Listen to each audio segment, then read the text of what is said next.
عظیم صوفی شاعر بابا بلے شاہ کے مزار پر۔ اور ہم اس جگہ کی تاریخ، اس کی تعمیر، یہاں کی زیارات، ان سب کا ایک تفصیلی جائزہ لے رہے ہیں۔ جی بالکل۔ اور ہمارے پاس ذرائع بھی مختلف ہیں۔ کچھ تاریخی دستاویزات ہیں، پرانی کتابوں سے اقتباسات ہیں، اور کچھ لوگوں کے ذاتی مشاہدات بھی۔ ہاں، اور یہ سب مل کر ایک تصویر بناتے ہیں کہ وقت کے ساتھ ساتھ یہ جگہ کیسے بدلی ہے۔ بالکل، یہ صرف اینٹوں اور پتھر کی کہانی نہیں، بلکہ یہاں کے سماجی، ثقافتی، روحانی ماحول کی کہانی ہے کہ یہ مزار لوگوں کے لیے کیا معنی رکھتا رہا ہے۔ تو آج ہمارا مقصد یہی ہے کہ ان معلومات کی روشنی میں اس مقدس مقام کی تاریخ کو ذرا کھنگالیں، دیکھیں کہ عمارت کیسے بدلی، یہاں کیا رسومات رہیں، کون سے اہم واقعات ہوئے۔ جی، اور یہ سب وقت کے ساتھ کیسے تبدیل ہوتا گیا۔ تو آئیے شروع کرتے ہیں۔ سب سے پرانا ذکر جو عمارت کا ملتا ہے وہ ہے 1783 کا۔ جی، 18ویں صدی کا۔ اور پھر چارلز جے راجرز نے 1891 میں لکھا کہ یہ اچھی حالت میں ہے اور یہاں سالانہ میلہ بھی لگتا ہے۔ جی ہاں، یہ تو عمارت کی بات ہوئی، لیکن ایک حیران کن بات یہ ہے کہ بلے شاہ کا پہلا باقاعدہ تحریری تاریخی ذکر، مطلب کسی سرکاری ریکارڈ میں، وہ کہاں ملتا ہے؟ کہاں ملتا ہے؟ مہاراجہ رنجیت سنگھ کے سرکاری روزنامچے میں۔ اچھا، رنجیت سنگھ کے؟ یہ واقعی غیر متوقع ہے۔ مہاراجہ اور بلے شاہ کا مزار، اس کی کیا تفصیل ہے؟ جی، واقعہ ہے 25 نومبر 1838 کا۔ مہاراجہ رنجیت سنگھ کہانا کچھے سے قصور آئے۔ اکیلے تھے؟ نہیں، ان کے ساتھ صاحبزادہ کھڑک سنگھ تھے، ہیرا سنگھ تھے، اور انگریز سفیر کیپٹن سی ایم ویڈ بھی تھے۔ باقاعدہ شاہی کیمپ لگایا گیا قصور میں۔ اوہ، تو یہ ایک بڑا سرکاری دورہ تھا۔ تو پھر تحائف وغیرہ کا تبادلہ بھی ہوا ہوگا۔ بالکل، قصور پہنچے تو پہلے جمعدار خوشحال سنگھ، وہ امرتسر سے آئے تھے، انہوں نے نذرانہ پیش کیا۔ پھر قصور کے جو مقامی منتظم تھے، کاردار نارائن سنگھ اور شام سنگھ اٹاری والا کے ایجنٹ نے بھی تحائف پیش کیے۔ کیا تحائف تھے؟ 2 گھوڑے تھے، 1600 روپے نقد اور مٹھائیوں کے ٹوکرے۔ اچھا، اور مہاراجہ نے ان تحائف کا کیا کیا؟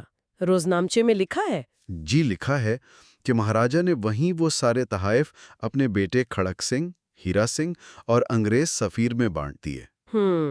اس رسمی کارروائی کے بعد انہوں نے شہر کا ایک چکر لگایا اور پھر سیدھا بلے شاہ کے دربار پر حاضری دی۔